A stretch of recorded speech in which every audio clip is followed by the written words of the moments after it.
The Tao of Self-Confidence, Episode 632. Welcome to the Tao of Self-Confidence, where I share stories of amazing women who have discovered their inner journey to self-confidence. Visit our website at thetaoofselfconfidence.com. Your inner journey to self-confidence awaits.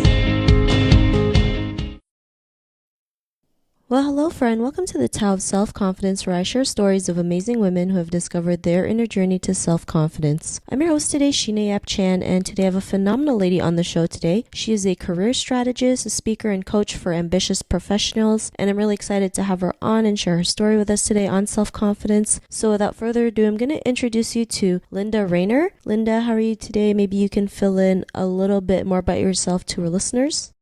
Hi, Sheena. I'm doing great. Thanks for the introduction.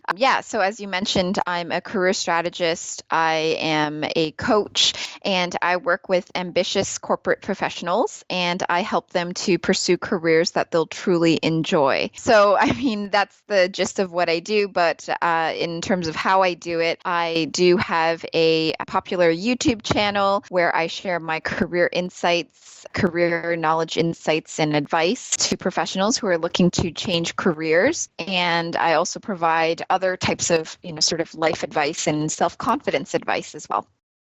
Awesome. Well, thanks for sharing that. And Linda, what's your cultural background? My background is, I was born and raised in Toronto in Canada, but my parents are each half Vietnamese and half Chinese. So together that makes me half Chinese, half Vietnamese as well. Thanks for sharing that. And what would be your favorite self-confidence quote? I don't actually know who has said this, but I know I've read it somewhere and it has always stuck with me. And the quote is, "You know of your own greatness before anyone else does." Thanks for sharing that great quote. And in your own words, how do you define self-confidence?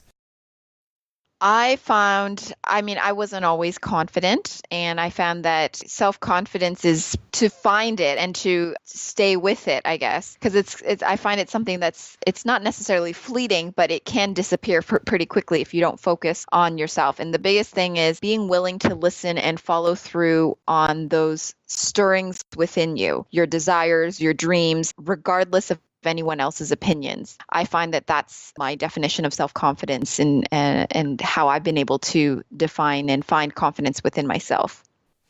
Thanks for sharing that great definition. And Linda, what was your life like before your discovery of self-confidence?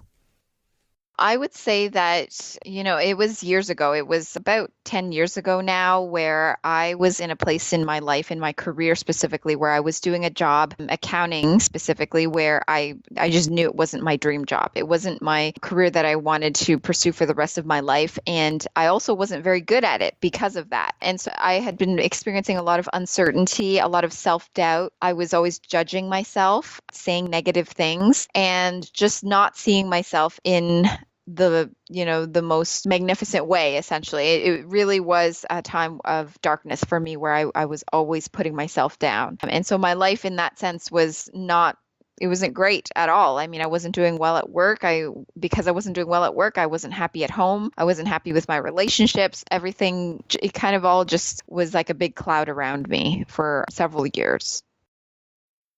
Thanks for sharing that. And I think that's something we can all relate to, right? Especially being in a job that we don't love, or being in something that, it's just not meant for us. Sometimes, we probably stare at our computer screen, or we're in a cubicle thinking like, is this it? Like, there has to be something better out there. There has to be something more. And, what was that point in your life when you realized you can go out there and do and be more and, have that confidence? What was that aha moment?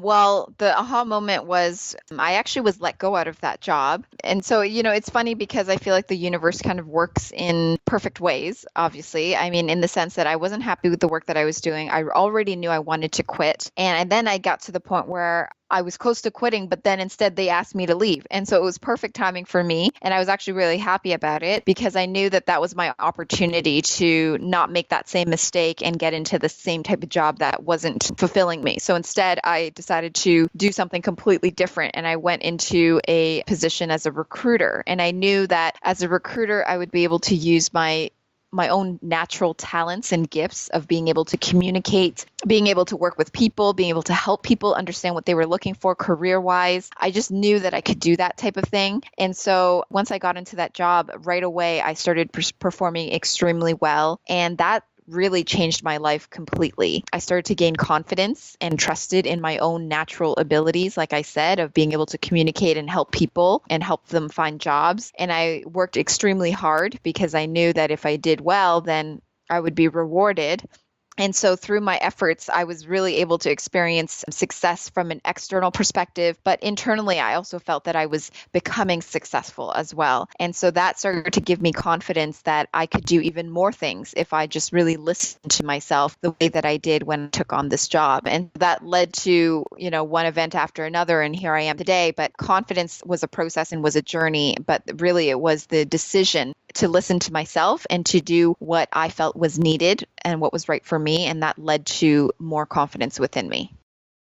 Thanks for sharing that. And I'm glad how you mentioned, you listen to yourself, because a lot of people, especially as women, especially as Asian women, we always doubt ourselves. We never listen to our gut intuition or gut feeling. We feel like, we have to depend on other people's decisions, but sometimes, we just have to follow our heart and follow what's right for us, regardless of what people say, like what you did. And, because of that, what's your life been like now?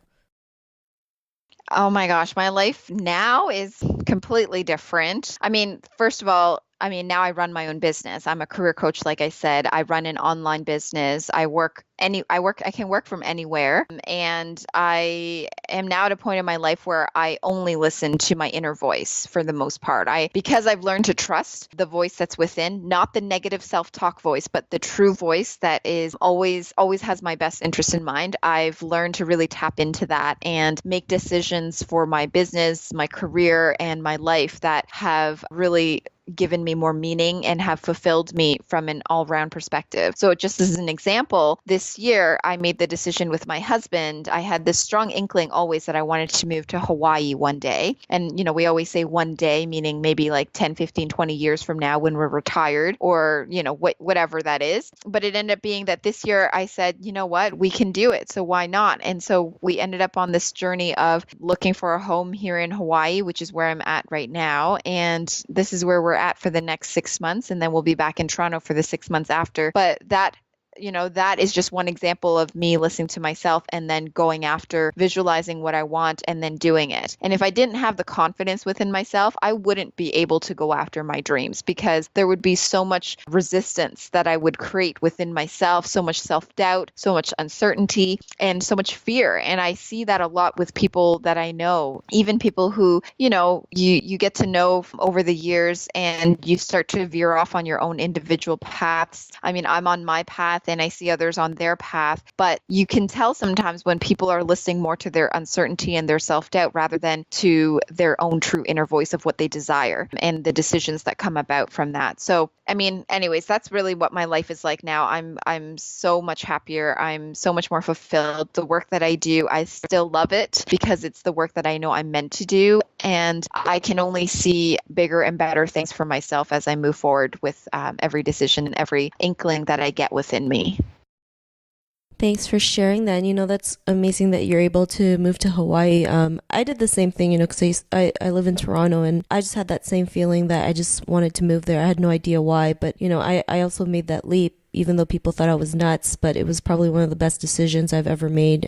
Hawaii is a beautiful island. The energy there is amazing. It's just such a special place. So, I'm glad you did the same thing, and I'm sure you'll be able to, enjoy it, of course, and, find the beauty of the island and the people. So thanks for sharing that. And, to the woman who's listening to your episode, she may be in her own journey to self-confidence. What would be that one tip you would give to her? The one tip I would say is that just know that there is more to you than the negative self-talk that you hear. You have to be willing to discover who you truly are by being willing to listen to your true self, listen to those true desires, and follow through with that. But you have to also be willing to do the work of discarding all that negative self-talk and those negative self-beliefs. So, it's not really one thing, I guess. I have multiple things to say, but I really would say, be selfish, place your priorities about your career and what you want first, but above anyone else's, because that is what's going to open up the door for you to really listen to what else you want with your life. Thanks for sharing those great tips. And if our listeners wanted to get to know a little bit more about you and what you do or check out some of your work, is there any links or social media profiles we can connect with? Absolutely. You can go to my website, lindaraynier.com. That's Linda, LindaRaynier.com. Or you can also check out my YouTube channel. Honestly, any video that you look up regarding interviews or resumes or job search or confidence even, you'll find something there. And then, I'm also on Instagram and Facebook as well.